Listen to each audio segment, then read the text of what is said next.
treat in store for us. Put your hands together and with all your heart, make a lot of noise for Jenny!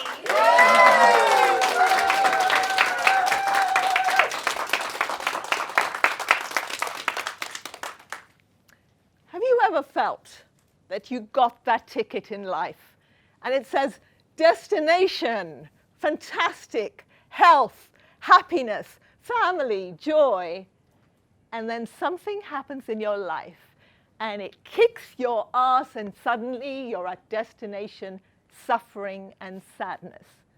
Who recognizes that in someone they know or yourselves? I have found that when you think that life has absolutely crushed you down and you can't get up again, the best way out is to actually listen to the voice of the wound, rather than subduing it and quietening it. Because after all, that's what medication does. And I'm not just talking about medication, but I'm also talking about alcohol. I'm talking about drugs. I'm talking about technology. How many of us lose ourselves in our phones?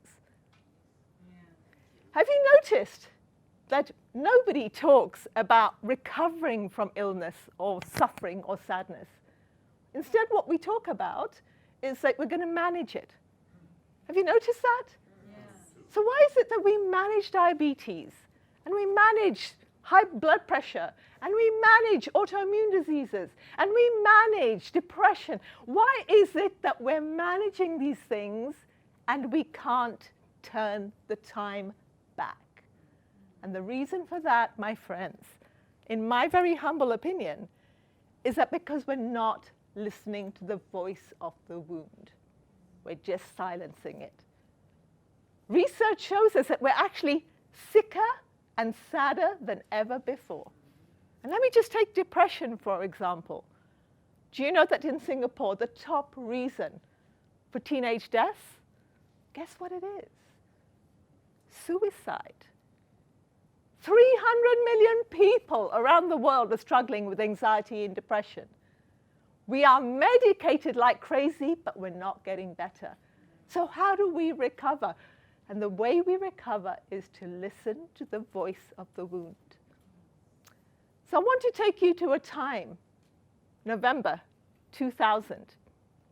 I'm giving you that time frame because that's the time when my life changed. You know, we remember these days. I'm sitting at a computer. In the background here, my kids are playing. My younger one is 2 years old, full of life, lots of noise. The older one is 5 years old. And I'm at the computer and I have a piece of paper in my hand, which was given to me by my dentist. The piece of paper, and he asked me to go and look it up, said trigeminal neuralgia.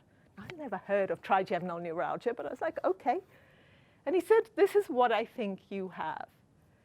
So there's noise, and I type in trigeminal neuralgia. Hit the button. Ooh.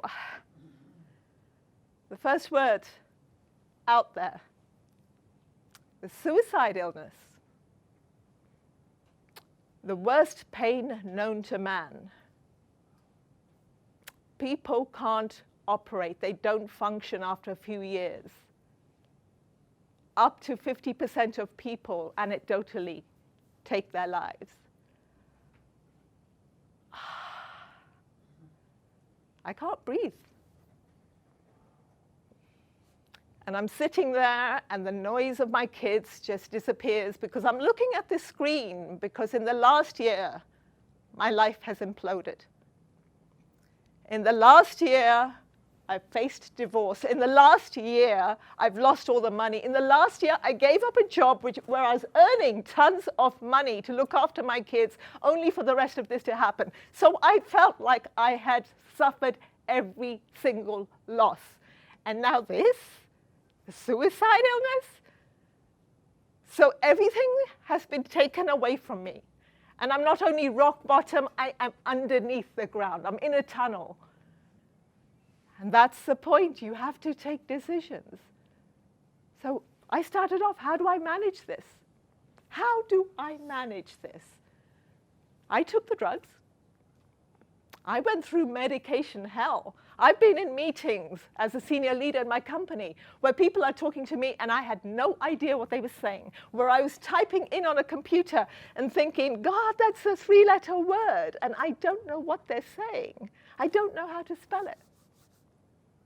And then I decided to look for the wound wisdom, to listen for the voice of the wound, and it told me, you've got this. This is not your life. This is not where it ends. You've got to lean back into life when you think you have lost it. So I started to look at other options. Homeopathy. I started to look at my diet. I started to look at my mindset. I realized that emotions played a big part in my journey to sickness. And I had to rewind that in order to get that return ticket back out again. So I came up with a framework because my journey is probably partly your journey. My sadness, I'm sure in some way you have felt.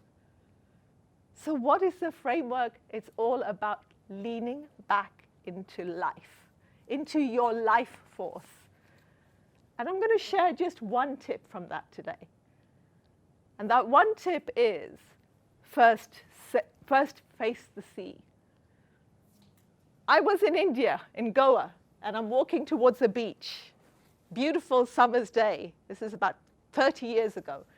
And on each side, there are bushes. And as I walked out, I could see the sea in front of me. Fantastic, beautiful, massive, big waves coming in. And I was like, yes, this is where I want to be. And then I turned around, and behind me was a pile of rubbish. Now, I'm on the same beach. I'm on the same beach. It's not like I'm on different beaches. Behind me is rubbish. In front of me is the sea. And then I have a choice to make. Am I going to face the rubbish, or am I going to face the sea? So when I say to you, first face the sea, that's just one of the tips. Because if you don't, you will always end up looking at the rubbish.